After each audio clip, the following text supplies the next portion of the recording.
What is up, guys? It's Sky, and I wanted to do a sort of a walkthrough of, in my opinion, the greatest game ever made. And I want this to be the greatest Final Fantasy 7 guide ever made.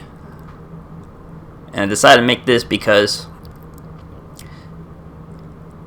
there's a lot of Final Fantasy 7 guides on YouTube, but in my opinion, none of them are the best. I didn't really want this to be a let's play per se, so I'm going to do a lot of editing. I'm going to edit out a lot of the random battles, and I don't plan on including too many of the cutscenes or dialogues.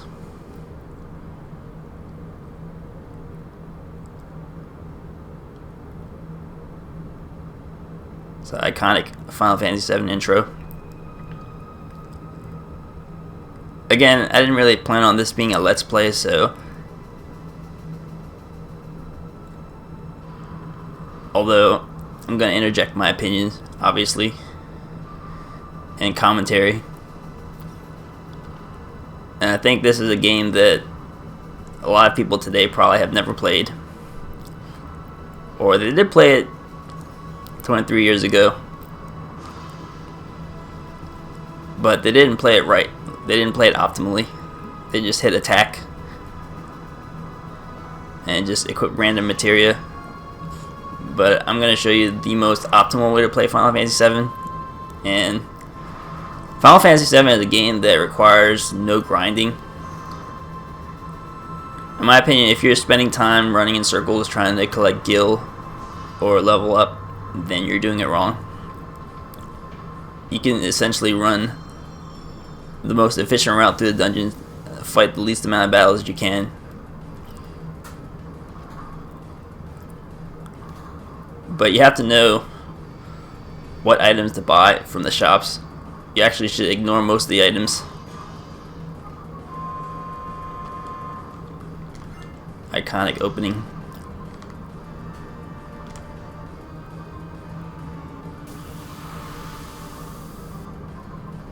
So this is a kind of a cinematic opening and kind of a intro dungeon, I guess. Most of the enemies are very weak, so you can kill them very easily. Just attack.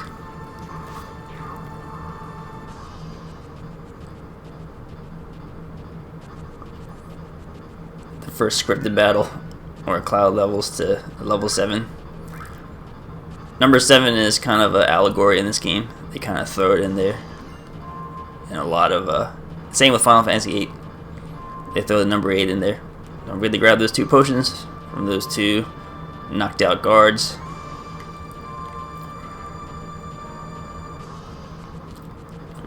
So I'm going to show most of the dialogue from this opening.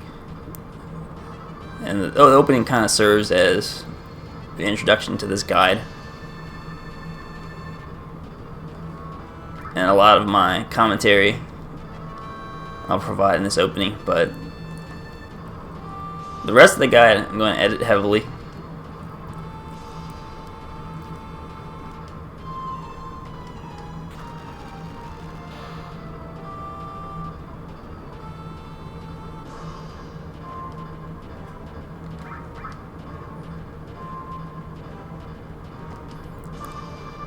If you can't tell, I'm playing the OG PSX version, and in my opinion, that's the only way you should be playing Final Fantasy VII.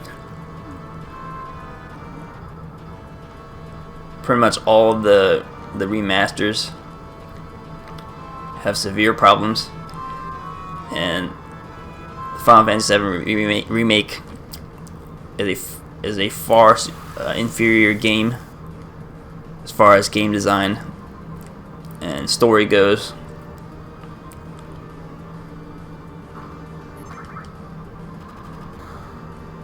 Final Fantasy VII is a very old school game, and it came at a time where the graphics were stepped up, but the principles of game design were very old school. So there's not a lot of filler content like a lot of games have today. Like, they'll make you run around and talk to pointless NPCs. Like, games like Mass Effect are great, but I really hate how you have to listen to so much dialogue.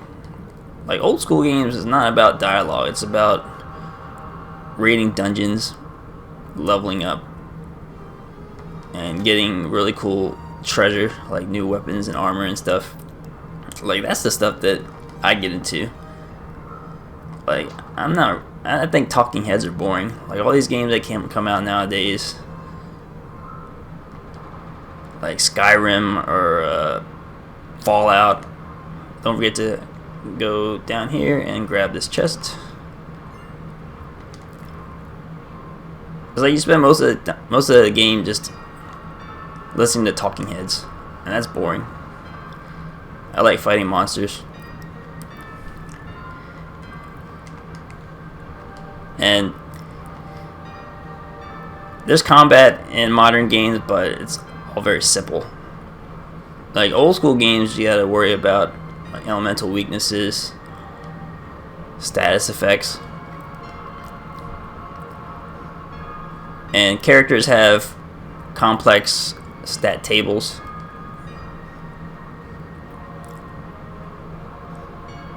And even Final Fantasy VII, which a lot of people say that it's easy, and it's not hard, especially in the beginning. And it's really easy to break the difficulty of the game by over leveling, grinding. But an old school game like this, you go into the status menu, and I guarantee you 90% of people that have played this game don't look through this menu. And it's very important, if you want to use the characters optimally, to pay attention to their stats.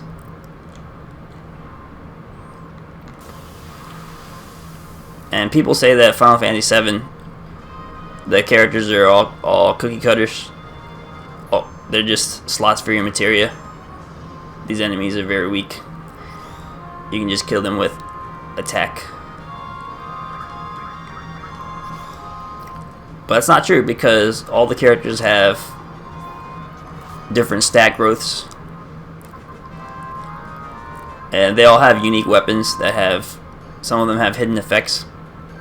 Like Barrett's endgame weapon called Missing Score. The damage there's a damage multiplier depending on how much AP you have equipped on it, and there's no limit. So in endgame, Barrett's doing like 9,999 damage with every hit. And in addition to that, you can equip materia where he can attack 4 times per turn. So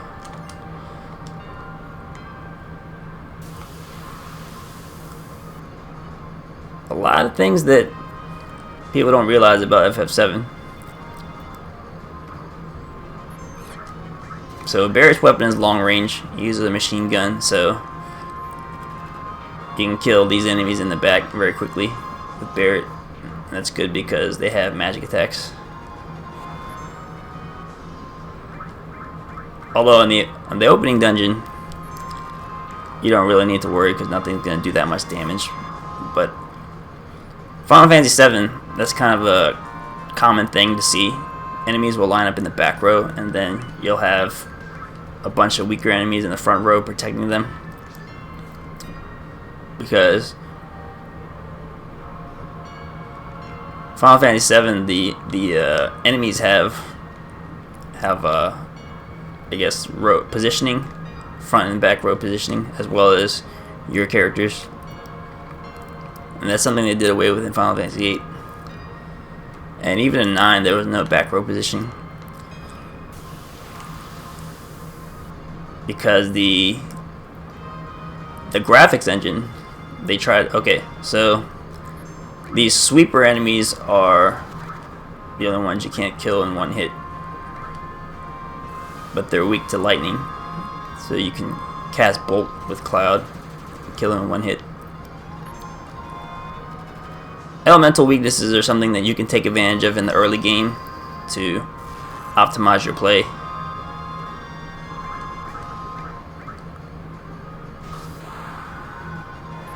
early game, it's kind of tough to find ways to increase damage. And physical attack is very weak in the early game. So take advantage of elemental weaknesses. And even though Tifa and Barret, they have a low magic stat, obviously in early game, your character's stats have not diverged very much, so they are largely similar, although there are differences. And Tifa and Barret are not the best at magic users. In fact, they're the worst. But in the early game, it's still best to use magic with them.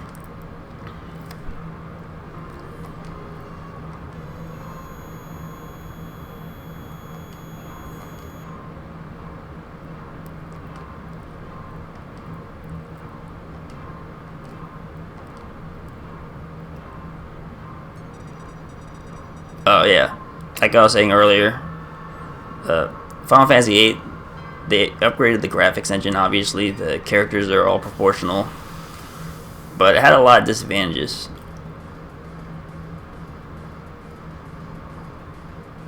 In Final Fantasy VIII, they tried to have your party members follow you in the field, and that was kind of a waste in my opinion, because the character models already were very resource intensive, so it resulted in them not really being able to put a lot of NPCs on the screen. If you play through Final Fantasy VIII, the most amount of people you ever encounter is like 3 people on screen at the same time. I think the limit for character models was like 6 or something. And you have your party following you around, so that's already stressing the PSX as it is.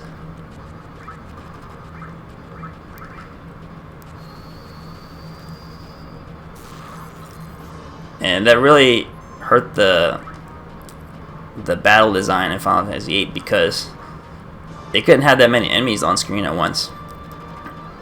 Like, if you notice in this game, you can be fighting up to like 7 enemies at a time. And in Final Fantasy VIII, most of the time you're fighting 1 or 2 enemies, and sometimes you'll be fighting 3.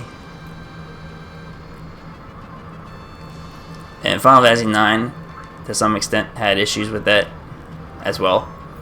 Final Fantasy VII was, in my opinion, the optimal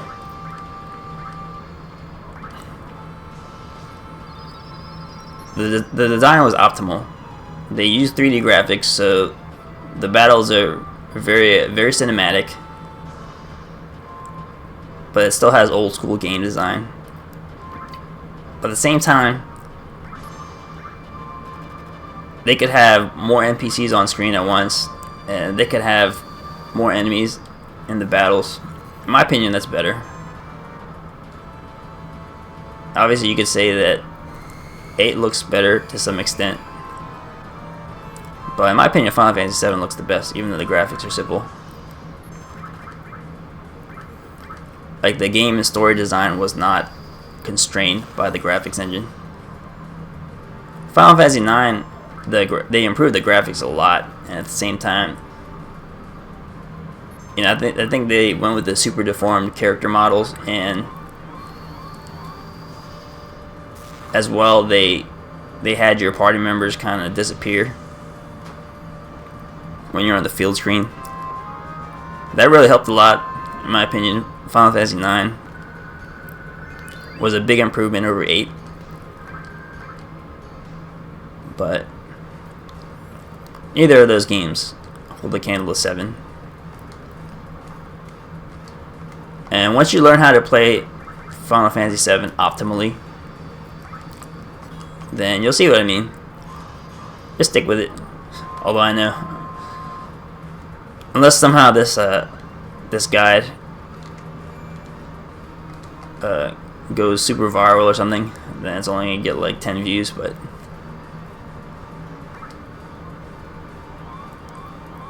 ten views is better than nothing. 10 more Final Fantasy VII lovers.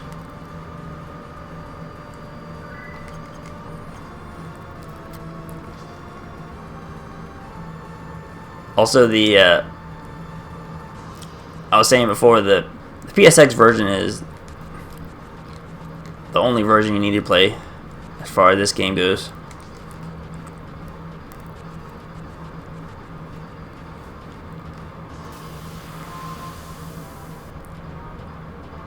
The subsequent ports or remasters or what have you, they all have severe issues. For one thing, the Final Fantasy VII had a very unique design, whereas I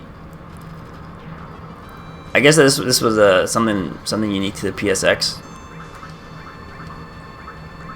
where they could render the menus at 60 frames per second,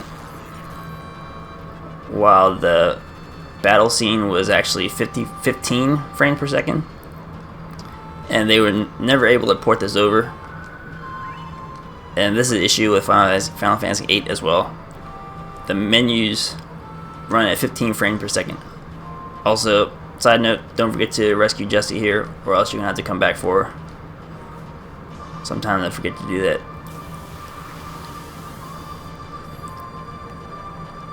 And 15 frames per second menus is just a deal breaker for me. I can't do it.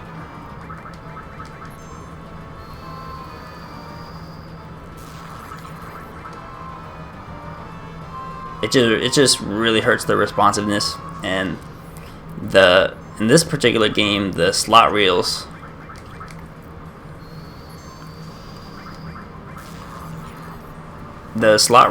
for you guys probably played this game for Tifa's Limit Break or Ketchi's Limit Break have slot reels, and they look awful at the low frame rate.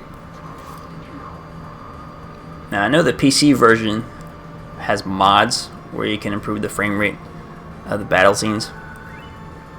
That's all well and good, I guess. If you use the mods, then maybe you could try the PC version and have a decent experience. But in my opinion, this graphics engine it wasn't meant to be upscaled to higher resolutions. I think the assets of the models are pretty much designed for this lower resolution, so they look awful in my opinion if you try to upscale them. And another thing to note is that the PC version or any subsequent ports of Final Fantasy VII were based on basically an older build of the PSX version, because they did not have the full retail build to work with when they were porting it. And all the pre-rendered backgrounds and the FMV cutscenes in the game had to be compressed, and they look terrible. The PSX version is by far the best looking version. And oh yeah, Jessie has the code. And I know the PC version has some mods by the name of, I think they call it Remako, where they upscale the backgrounds. So PC version can be decent, by my opinion. The PSX version is the way to go. And that's the first intro dungeon.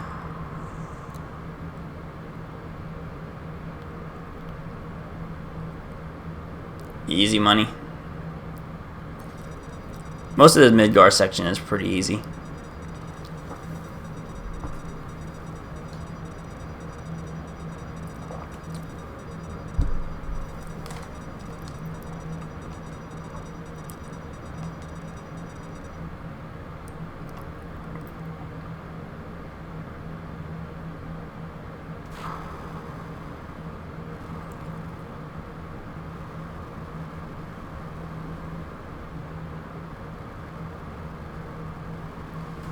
Alright, so I edited out a lot of the dialogue up to this point. So you'll run into Eris as soon as you finish bombing the Sector 1 reactor, and there will be a dialogue scene here, and you have to choose this option if you want her to sell you the flower, the second option. So it's easy to miss this, Now, these dialogue options all have an impact in Final Fantasy VII because the female characters have a hidden affection rating, and it impacts the date scene, which happens like halfway through the game. That's not something that I'm going to focus on because I don't really care about that aspect of the game. Like I said, this is the best Final Fantasy VII guide. It's not the most complete Final Fantasy VII guide, so I'm not going to be focusing on the hidden affection scores. I mean, I may comment on it here and there, but like I said earlier, I'm going to edit out a lot of the dialogue because this is not a Let's Play. But if you want Eris to sell you the flower, you have to select nothing. Hey, listen. Don't see many flowers around here. So, and if you get the flower, and it opens up other dialogue options a little bit later. So, it's kind of cool to get the flower.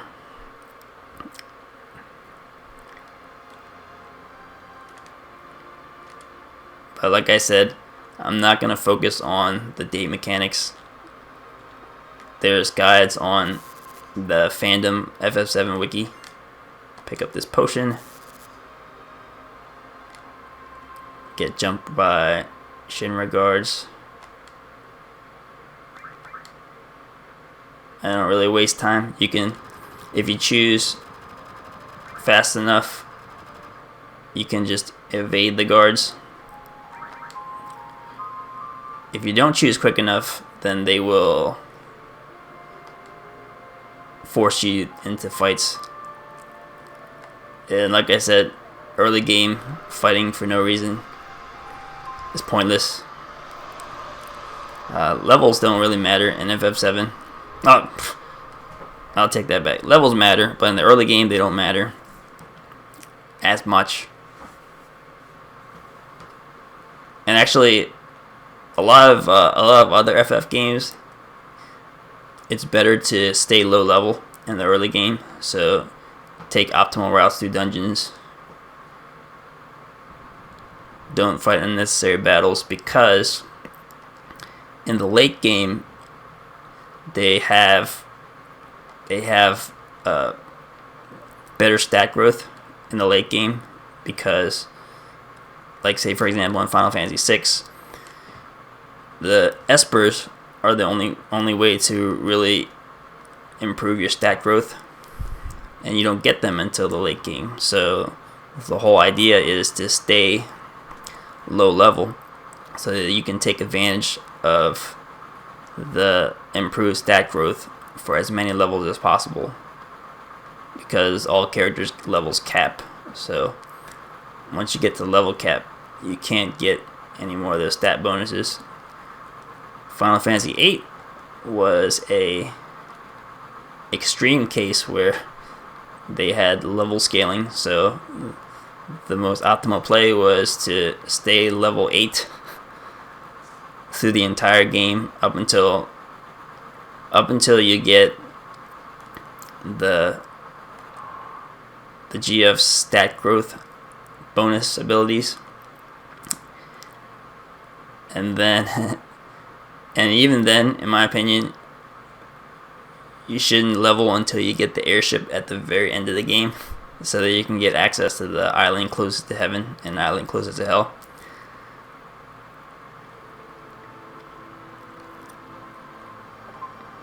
Final Fantasy IX, also, your equipment affected your stat growth, and you couldn't get access to the best equipment until later in the game.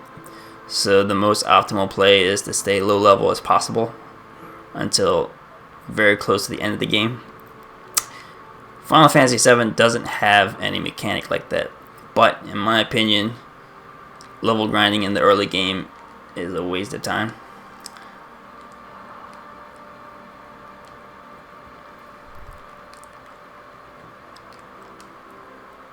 So in the future, I'm going to edit out most of these dialogue sequences, unless there's ones that I feel are significant or of note, then I will include them. You can play through the game on your own and experience the story, although I'll say this: I'm not going to avoid spoilers.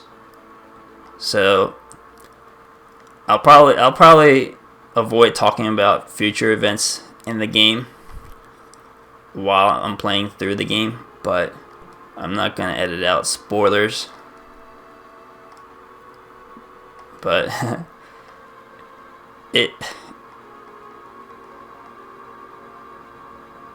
Final Fantasy VII is pretty much the least spoilable game in existence, in my opinion, because the spoiler is so notorious. So if you're like one of the 5 people that don't know about the spoiler in Final Fantasy VII, then you should play through the game with me, because this is the best game ever made.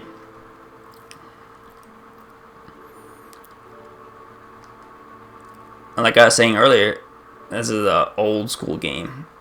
Like, the characters have complex stat tables. I mean, how many games in 2020 can you pull up and each of your characters has like 8 different stats and they all have different stat growth that wildly impact the way you should load them out?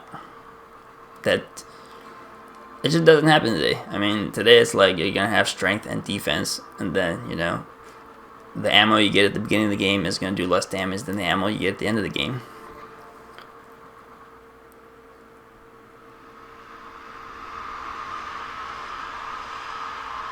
Very memorable cutscene as the train speeds through the lower half of Midgar.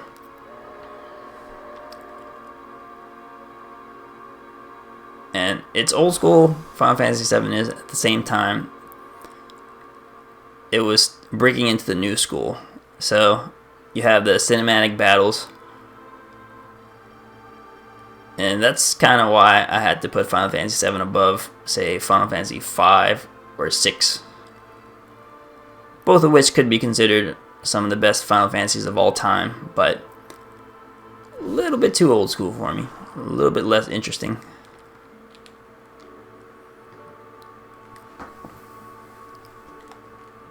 And like I said, the graphics engine in Final Fantasy VII, in my opinion, doesn't constrain the game design to the extent as it did in 8, and to some extent 9 as well.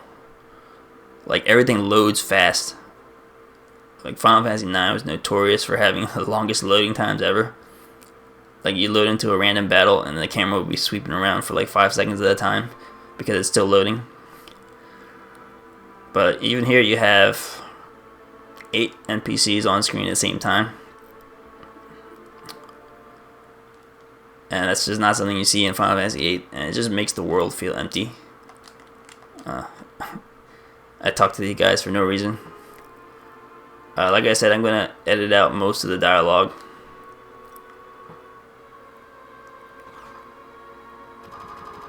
So, it's going to be a scene here.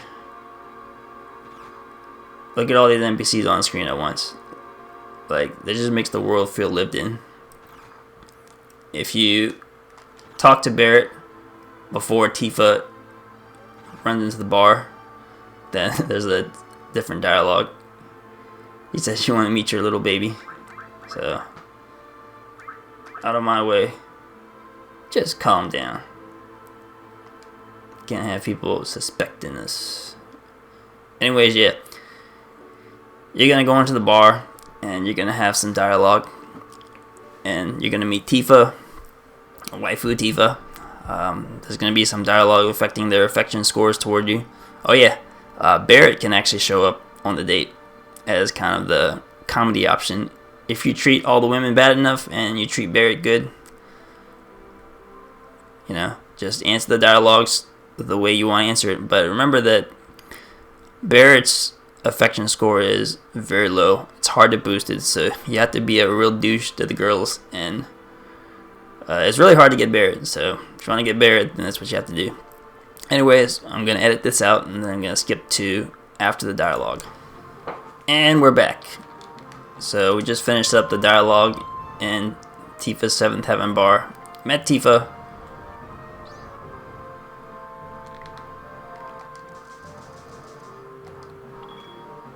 And you can choose whoever you want to, I guess whoever's affection you want to raise next to you. Who wouldn't raise Tifa's affection? Don't know what you mean. And Tifa's gonna join us. We're gonna bomb the Sector 5 reactor. So we're gonna head back toward the train station to go to Sector 5. But first, we're gonna skip the tutorial.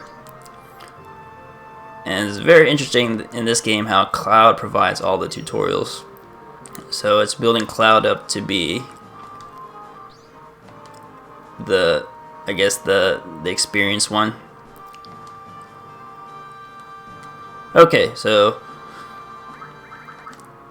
we're gonna change something real quick. We're gonna change the ATB to wait. I'm not a fan of active. I think that's all I'm gonna change. Magic order. Yeah, change ATB to wait. In my opinion, that's the way to go. Okay,